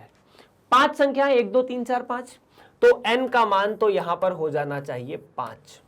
अब इन सभी का माध्य निकाल लेते हैं पहले। तो माध्य कैसे निकलेगा, 1 को 2 में और 3 में जोड़ो और फिर 4 में और फिर 5 में जोड़ो, डिवाइड बाय 5। ठीक, तो देखो 6 दूनी 12 और 3 15/5, तो यह आ जाएगा 3। तो माध्य कितना है, 3। अब आपको हर डेटा में से माध्य को घटाना पड़ेगा। मतलब 1 में से आपने 3 को घटाया, उसका वर्ग, 2 में से 3 को घटाया, उसका वर्ग, 3 में से भी 3 को आपको घटाना पड़ेगा, 4 में से 3 को घटाया, उसका वर्ग, और आखिरी में 5 में से 3 को घटाया, उसका वर्ग, डिवाइड बाय 5। तो 1 माइनस 3 2 का वर्ग 4, फिर 1 plus 0 plus 1 plus 4 divide by 5। ये प्रसरण है जो कि आ जाता है 5 और 5 दूनी 10/2 मतलब 2। प्रसरण का मान आया 2। अब मानक विचलन कैसे निकलेगा, तो मानक विचलन जो होता है, स्टैंडर्ड डेविएशन जो होता है, मानक विचलन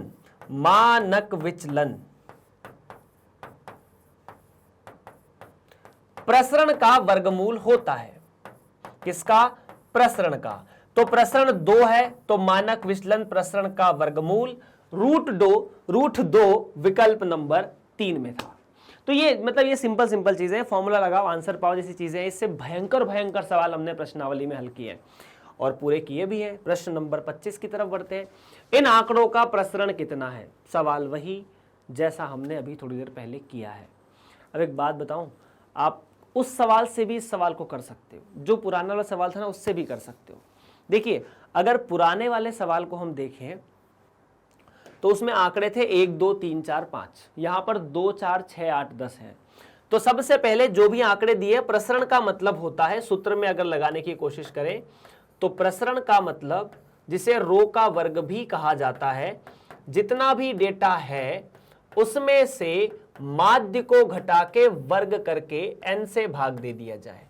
यहां पर n का मतलब कुल संख्या है, तो n का मतलब 5 होना चाहिए, 1 2 3 4 5, है ना।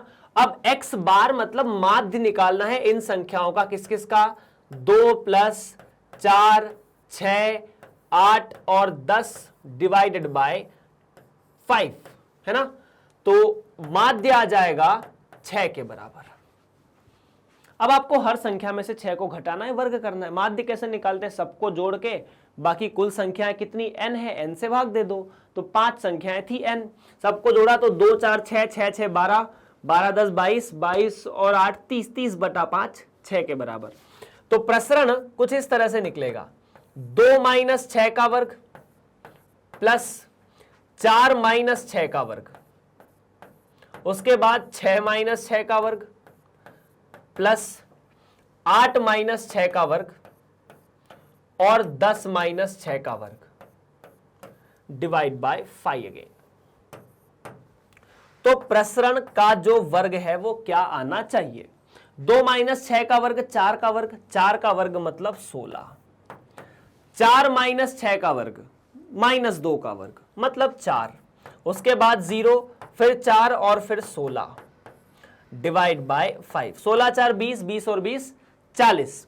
तो प्रसरण आना चाहिए कुल मिलाकर यहां पर 40/5। 40/5 मतलब 8। आपका 8 आंसर होना चाहिए। तो यहां से 8 ऑप्शन नंबर ग सही भी है। अब पुराने वाले प्रश्न में जो प्रसरण जो आंकड़े थे, सुनो ध्यान से, पुराने वाले प्रश्न में आंकड़े थे 1 2 3 4 5 और इनका जो प्रसरण आया था वो आया था 2।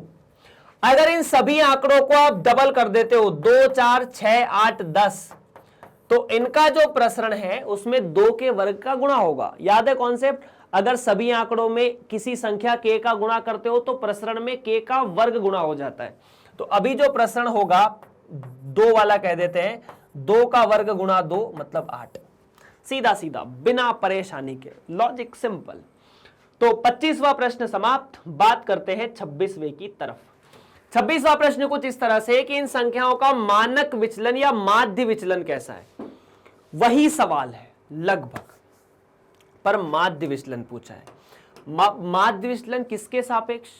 तो माध्य के सापेक्ष। आपको कैसे पता चला? क्योंकि माध्यिका का तो सवाल यहां उठ भी नहीं रहा है। और दूसरी बात है कि माध्य और माध्यिका इस प्रश्न में समान है। माध्यिका मतलब बीच वाला नंबर, माध्यिका मतलब कौन है? 5 है। इसीलिए मतलब जब देखो आपके दिमाग में एक छोटी सी बात आनी चाहिए कि सर आपने माध्य विचलन माध्यिका और माध्य दोनों के सापेक्ष पढ़ाया था, और सवाल में लिखा होता है कि माध्यिका के सापेक्ष माध्य विचलन निकाल रहे हैं कि माध्य के सापेक्ष माध्य विचलन निकाल रहे हैं। इस प्रश्न में ये तो बोला ही नहीं है। तो एक काम करते हैं, पहले माध्य निकाल लेते हैं। इन आंकड़ों का माध्य कितना है? तो माध्य निकालने का मतलब है 3 को 4 में जोड़ो, 5 में जोड़ो, 6 में जोड़ो और 7 में जोड़ के 5 से भाग दे दो। 3 4 7 5 12, 12 और 6 18, 18 और 7 25, 25/5 आया 5। तो माध्य कितना? 5। x बार आया 5 के बराबर। x बार का मतलब माध्य, माध्य का मतलब बीच वाला नंबर, ये तो ये वाली माध्यिका है। तो माध्यिका भी 5 के बराबर। तो अब चाहे आप माध्य के सापेक्ष माध्य विचलन निकालो या माध्यिका के सापेक्ष माध्य विचलन निकालो, वो तो बराबर ही है, दोनों का मान बराबर है। बस अपन सीधा सीधा माध्य विचलन निकालेंगे और कुछ नहीं। लेट्स कैलकुलेट माध्य विचलन। कैसे मिलेगा? तो कुछ ऐसे मिलेगा, जितना भी x आई है उसमें से आप माध्य को या माध्यिका को, क्योंकि दोनों बराबर ही है, उसको घटाकर मापांक लेने के बाद जोड़ के n से भाग दे दीजिएगा। यही है सूत्र। तो और n का मान यहां पर 5 है क्योंकि कुल संख्याएं 5 है। तो हर डेटा में से क्या घटाना है? 5। तो सबसे पहले 3 में से 5 घटाकर मापांक लिया, 4 में से 5 घटाकर मापांक लिया, 5 में से 5 घटाकर मापांक लिया, 6 में से 5 घटाकर मापांक लिया और 7 में से 5 घटाकर मापांक, डिवाइड बाय 5। सो 3 में से 5 गए -2, -2 का मापांक 2, 2 प्लस 4 में से 5 गए 1, -1 का मापांक 1, 5 में से 5 0, ये 1 और ये भी 2, डिवाइडेड बाय 5। तो 3 और 3 6, 6/5। 6/5 ऑप्शन में है?